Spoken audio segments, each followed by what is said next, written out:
What's up guys, Romsicle here, and this is the Yeezy 700 in the Mauve colorway, the first Yeezys to ever sit globally. So let's get right into this detailed review. Starting off with the appearance, it's an extremely bulky shoe, known to many as a dad shoe, and the cost of these shoes is a ridiculous amount of $300 US.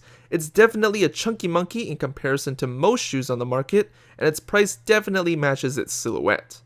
For some reason, I felt like the width would be like a normal shoe, but upon receiving these shoes, I was completely wrong and they were way bulkier than expected. When you look at the shoe, you can immediately tell that there's some quality materials on the upper. Over 50% of the upper is made with a genuine suede. It's the same quality suede as seen on the original 350s on the medial side and on most suede shoes.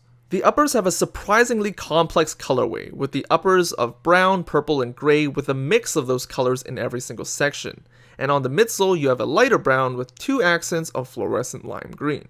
At the tip here, we have this V design in brown suede, and there's a whole bunch of purplish brown suede everywhere else in the form of these complex shapes. It's quite soft, but it's definitely going to be the first thing to be damaged if you wear these a lot. The suede wraps all the way around the shoe and is what I would call an ambidextrous shoe or an isosceles shoe because both sides of the shoe look exactly the same. Then above the surrounding suede is all that soft mesh lining. It's tightly knit in the front and it slowly becomes more perforated as you see at the shoe opening. The mesh is wide open for good airflow. And what's interesting is that most of the mesh is soft, but the cage mesh in the middle is actually really tough and acts as a cage to the shoe because it's reinforced. And lastly, the lacing system provided are regular laces strapped into the shoe via these soft leather strips and is accompanied by some nylon straps that are attached to the mesh tongue. The only redeeming feature of this shoe's exterior is that it has reflective 3M material. You can see this behind the middle mesh portion where you can see the three stripes flashing back. You also have those two windows also made with 3M, and as you can see through the pictures with flash, they reflect back strongly. And you have the three stripes, the two windows, and the lime green accents on the shoe, which makes the shoe look cooler in the night than in daytime, but not by that much. Also, an interesting feature is that there are pins all around the midsole, and I assume this is some kind of design to imitate the boost pins on exposed boost midsoles, but it's really subtle and you don't even notice it unless you're looking at it up close. Moving into the shoe itself, it has a regular Yeezy insole with the regular Adidas logo instead of the Originals logo found on all 350 V2s with the color matching the upper. The bottom is white and has pretty much all the same features as any Adidas Yeezy shoe. Underneath the insole is the small boost window, size tag, and a 3M Yeezy tag that no one will ever see. However, something really caught my eye. The tongue is actually fully connected to the shoe via two elastic straps as you can see on both sides, and this helps the shoe to really hold your foot steady, but God help you if you somehow roll your ankles in these.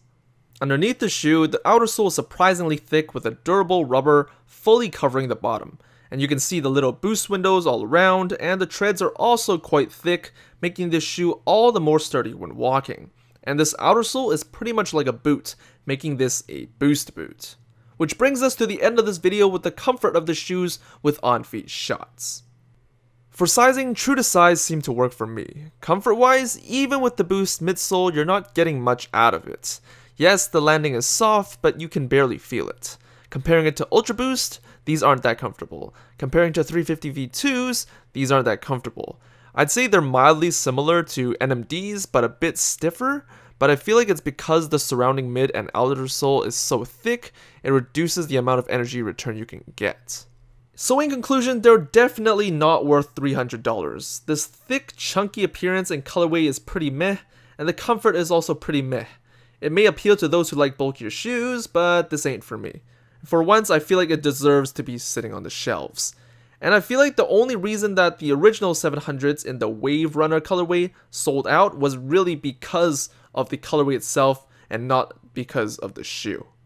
Thanks for watching this video, guys. If you liked it, give it a like, subscribe for more videos like this, and I'll see you guys in the next video. Peace.